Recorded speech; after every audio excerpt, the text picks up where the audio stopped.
فخلف من بعدهم خلف أضاعوا الصلاة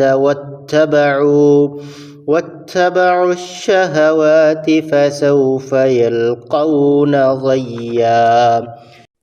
فخلف تو پیچھے آئے، من بعدہم ان کے بعد، خلفن برے جانشین، اضاعوا جنہوں نے ضائع کر دی، الصلاۃ نماز، واتبعوا اور انہوں نے پیروی کی، الشہوات خواہشات کی، فسوف تو عنقریب، یلقون وہ جا ملیں گے، غیا گمراہی ہلاکت سے۔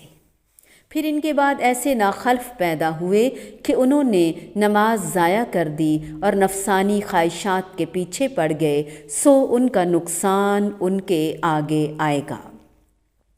انعام یافتہ بندگان الہی کا تذکرہ کرنے کے بعد ان لوگوں کا ذکر فرمایا جو ان کے برعکس اللہ کے احکامات سے غفلت اور اعراض کرنے والے ہیں۔ نماز کے ضائع کرنے سے مراد یا تو بالکل نماز کا ترک کرنا ہے جو کفر ہے، یا ان کے اوقات کو ضائع کرنا یعنی وقت پر نماز نہ پڑھنا، جب جی چاہا پڑھ لی، یا بلا عذر جمع کر لی، اکٹھی کر لی، کبھی 2 پڑھی، کبھی 4، کبھی 5، کبھی 1 بھی نہیں۔ پھر مردوں کا مسجدوں میں جا کر جماعت کے ساتھ نماز ادا نہ کرنا، یہ ساری صورتیں، یا رکوع و سجود صحیح نہ کرنا، دل سے نہ پڑھنا، اس کے تمام شرائط کا خیال نہ رکھنا، تو یہ سب نماز کو ضائع کرنے کے ہی مترادف ہے، اور جس کا مرتکب ہونا سخت گنہگار ہے، اور آیت میں بیان کردہ وعید کی سزا کا وہ مستحق ہوگا۔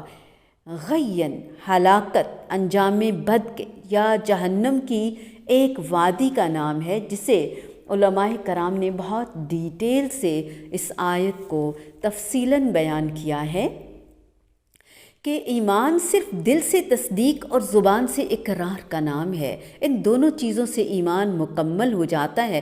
نماز ضائع کرنے میں سب سے پہلے اس کا عقیدہ درست ہو، ایمان مکمل ہو، ورنہ ایمان میں نہ کمی ہوتی ہے نہ اضافہ، جبکہ اللہ تعالیٰ نے نماز کو ایمان قرار دیا ہے۔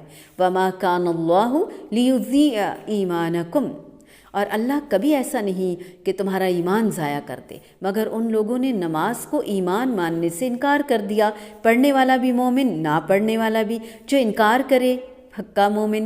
پھر اس عقیدے کی ایجاد کہ نماز تو دل کی ہوتی ہے، قیام سجدے اور رکوع کی بھلا کیا ضرورت ہے، اور اسے طریقیت اور معرفت قرار دینا نماز ضائع کرنے کا عام بہانہ ہے۔ بہانے بنانا، آج یہ مسئلہ ہے، آج وہ مسئلہ ہے، صحیح وقت پر نہ پڑھنا، نبی کریم صلی اللہ علیہ وآلہ وسلم کی سنت کے عین مطابق نہ پڑھنا۔ رسول اللہ صلی اللہ علیہ وآلہ وسلم کی ایک حدیث اس بحث کے لیے فیصلہ کن نظر آتی ہے کہ ابو امامہ رضی اللہ تعالیٰ عنہ فرماتے ہیں کہ رسول اللہ صلی اللہ علیہ وآلہ وسلم نے فرمایا، اسلام کی کڑیاں ایک ایک کر کے ٹوٹتی جائیں گی، جب بھی کوئی کڑی ٹوٹے گی تو لوگ اس کے بعد والی کو مضبوطی سے پکڑ لیں گے۔ چنانچہ سب سے پہلے ٹوٹنے والی کڑی حکم، یعنی اللہ تعالیٰ کے نازل کردہ حکم کے مطابق فیصلے کرنا، حکم، اور سب سے آخری کڑی کیا ہوگی؟ نماز۔ واتبعوا شہوات، انسان میں کئی ایک خواہشات اور شہوات پائی جاتی ہیں۔ اللہ تعالیٰ نے ہر خواہش کی تکمیل کے لیے جائز طریقے بتائے ہیں، مثلاً عبادت کی جبلی خواہش پوری کرنے کے لیے اپنے ایک ہی رب اللہ تعالیٰ کی عبادت، اس کے رسول کے طریقے کے مطابق صلی اللہ علیہ وآلہ وسلم۔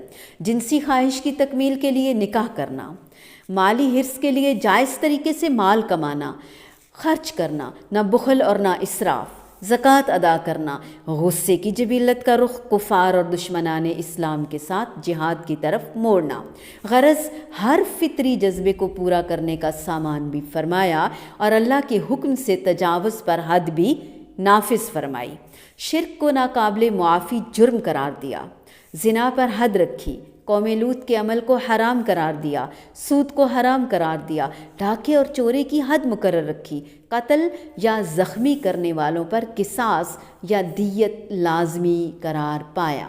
پہلے انبیاء کے نالائق جانشینوں نے جس طرح اللہ کے احکامات کی پیروی کی بجائے اپنی خواہشات کی پیروی کی، رسول اللہ صلی اللہ علیہ وآلہ وسلم کی پیشن گوئی کے مطابق ہماری امت کے خواہش پرستوں نے بھی وہی کام کیا، بلکہ انہوں نے اپنے پاس سے ایسے فقہی ضابطے بنا لیے اور انہیں اللہ کا حکم بتایا، باور کروایا کہ جن سے اللہ تعالیٰ کی حدود سرے سے باطل ہو گئیں، ساتھ ہی ہر حرام کام کی سزا سے بچنے کے لیے اس کا نام تک بدل دیا یا اس کی حد سے بچنے کے لیے ہیلہ ایجاد کر لیا۔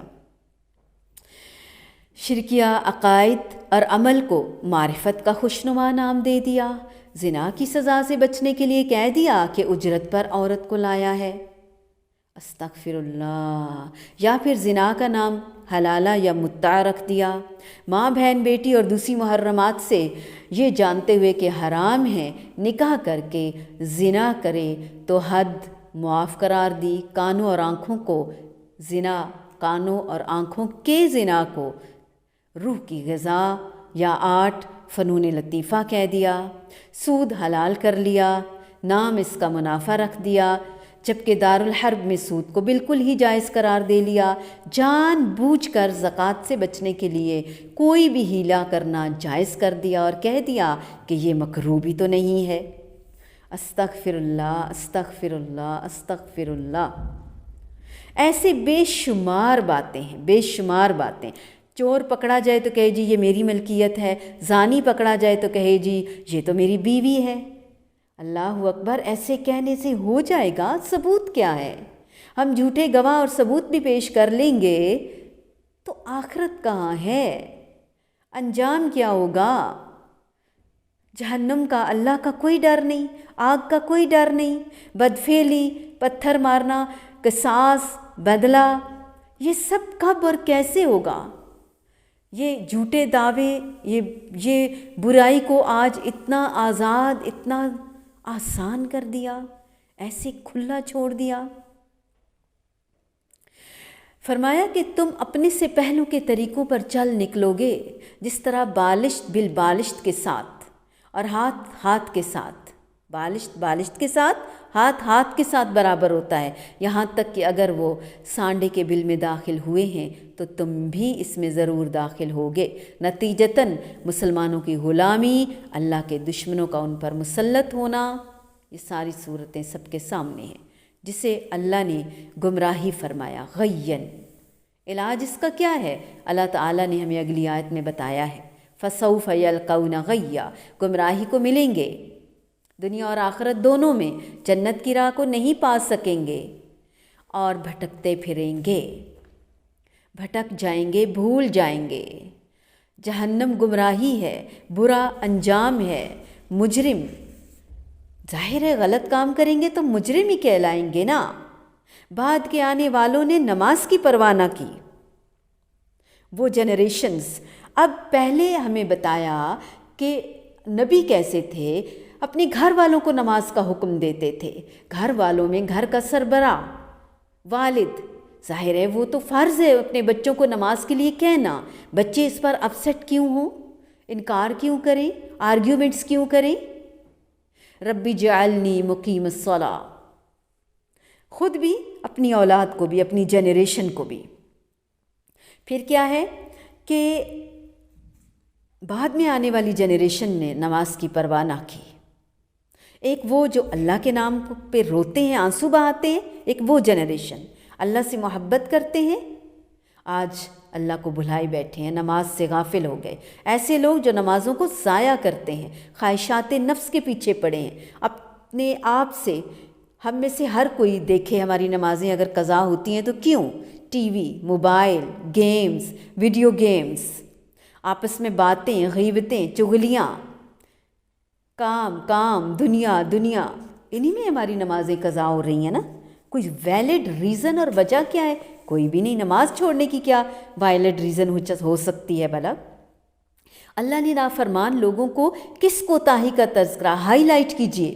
نماز کو ضائع کرنا، ایمان کی کوتاہیوں میں کتنی یہ جڑ ہے، یہ مرض ہے، یہ بنیاد ہے۔ اس کی وجہ خواہشات نفس کا اتباع، نماز ضائع کرنے میں نماز نہ پڑھنا، مؤخر کرنا، آداب و شرائط میں کمی کوتاہی کرنا، پھر دہرا رہی ہوں، مسجدوں میں نہ جانا، گھروں میں پڑھنا، ٹھونگے مارنا، جلدی میں پڑھنا، سمجھ کے نہ پڑھنا، تلاوت نہ کرنا، ایک ہی سورت قل هو اللہ احد ہی پڑھنا، اتنی صورتیں ہوتے ہوئے حضرت عمر فاروق رضی اللہ تعالی عنہ نے افسران حکومت کو ہدایت نامہ لکھ کر بھیجا تھا، میرے نزدیک تمہارے سب کاموں سے اہم ترین نماز ہے، جو شخص نماز ضائع کرتا ہے وہ دوسرے احکامات دین کو زیادہ ضائع کرے گا۔ آج ہم اپنا جائزہ لیں، جو اللہ کا نہیں ہوا وہ ہمارا کیسے ہو سکتا ہے؟ ہم دیکھیں، اپنے عہدے دیکھیں، اپنے حالات دیکھیں۔ استغفار کی ضرورت ہے کثرت سے، عمل کی ضرورت ہے، نمازوں کی طرف دوڑنے کی ضرورت ہے، نماز پڑھنے چھوڑنے نہیں، پڑھنے کی، قیام کی ضرورت ہے، نمازوں میں مقیم ہونا، دوام ہونا ضروری ہے، استقامت کی ضرورت ہے۔ دعا بھی مانگیں گے، کوشش بھی کریں گے انشاءاللہ۔ فخلف من بعدهم خلف أضاعوا الصلاة